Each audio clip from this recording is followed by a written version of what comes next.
Chapter 39. In the 9th year of Zedekiah, king of Judah, in the 10th month, came Nebuchadrezzar, king of Babylon, and all his army against Jerusalem, and they besieged it. And in the 11th year of Zedekiah, in the 4th month, the 9th day of the month, the city was broken up. And all the princes of the king of Babylon came in and sat in the middle gate, even Nergal-Sharezer, Samgar-Nebo, Sarshechem, Rabsaris, Nergal-Sharezer, Rabmag, with all the residue of the princes of the king of Babylon.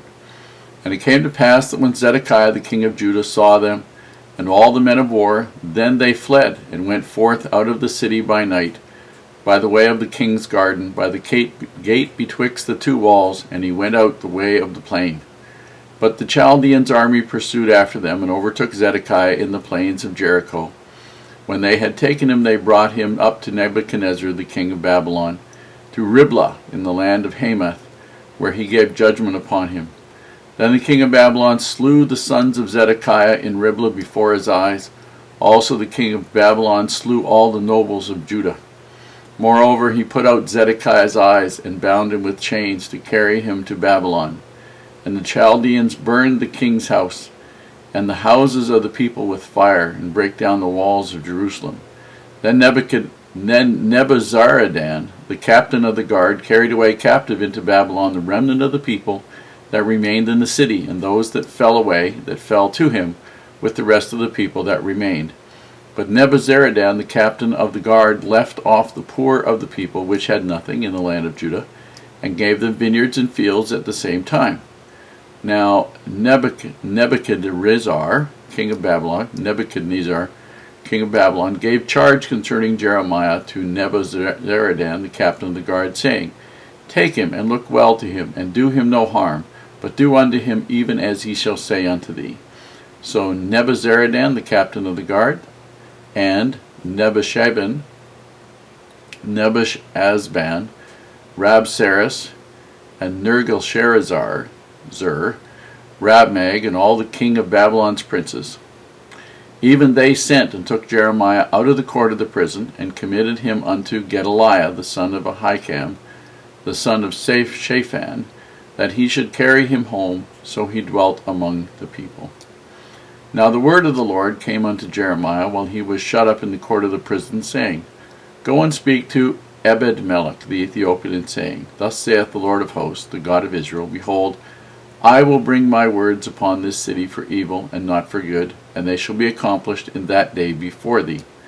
But I will deliver thee in that day, saith the Lord, and thou shalt not be given into the hand of the man of whom thou art afraid. For I will surely deliver thee, and thou shalt not fall by the sword, but thy life shall be a prey unto thee, because thou hast put thy trust in me, saith the Lord. Here we see in verse 1, it was the 9th year of Zedekiah's reign, in the 10th month, that Nebuchadrezzar, king of Babylon, and his army came against Jerusalem and besieged it. And they built a bank of dirt all around it, and they had forts. And usually these forts were maybe 100 or 200 yards apart, so that if anybody tried to get out, they would be able to see them. And they would have watchtowers in between these forts, and so nobody was likely to get in or out.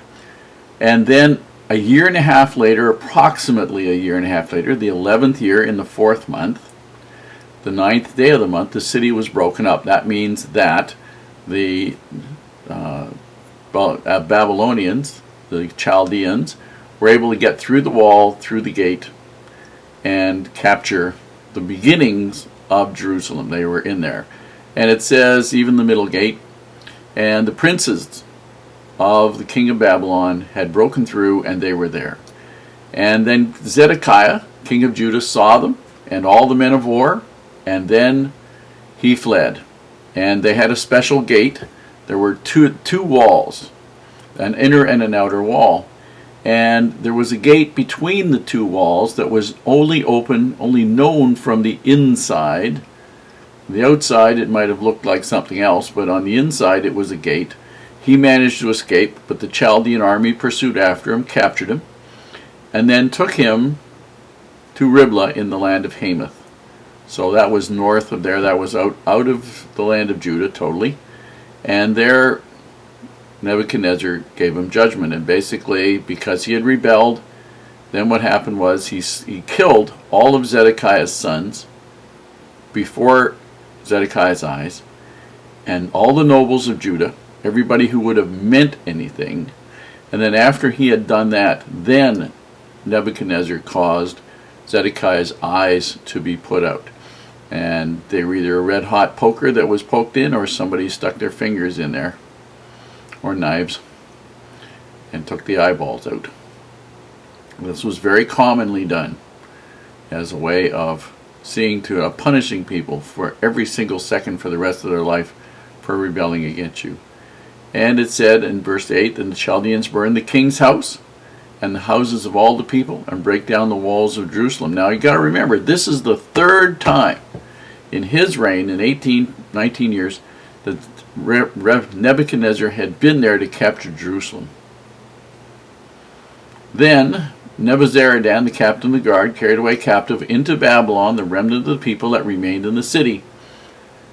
And those that fell away, that means those that ran away, that they found, with the rest of the people that remained. But they left the poor there, the people that had nothing, had no skills, in the land of Judah, and they gave them vineyards and fields to work on, not to have, but to work in, so they would dress the vines and do the fields, and then they would send back other people to own the land. Now, they had Nebuchadnezzar, they had captive Jeremiah.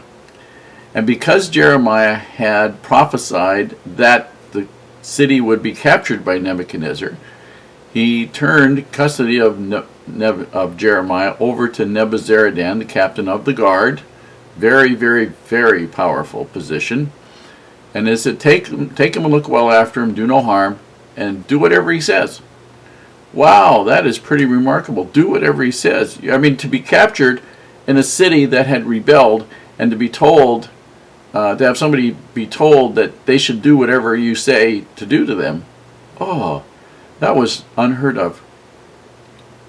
So they took Jeremiah out of the court of the prison, committed him unto Gedaliah, the son of Ahikam, the son of Shaphan, that he should carry him home. So he dwelt among the people. Now, so they had taken him out of the court.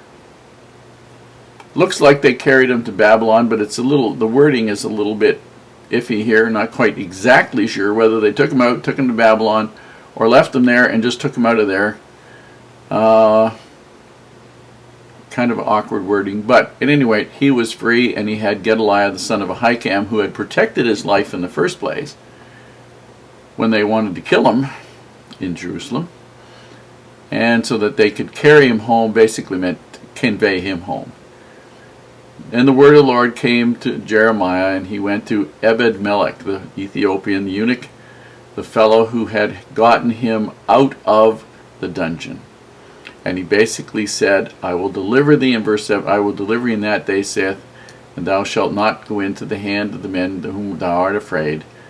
And he basically said he wouldn't fall by the sword, but his life would be his, because he had put his trust in the Lord and saved his prophet.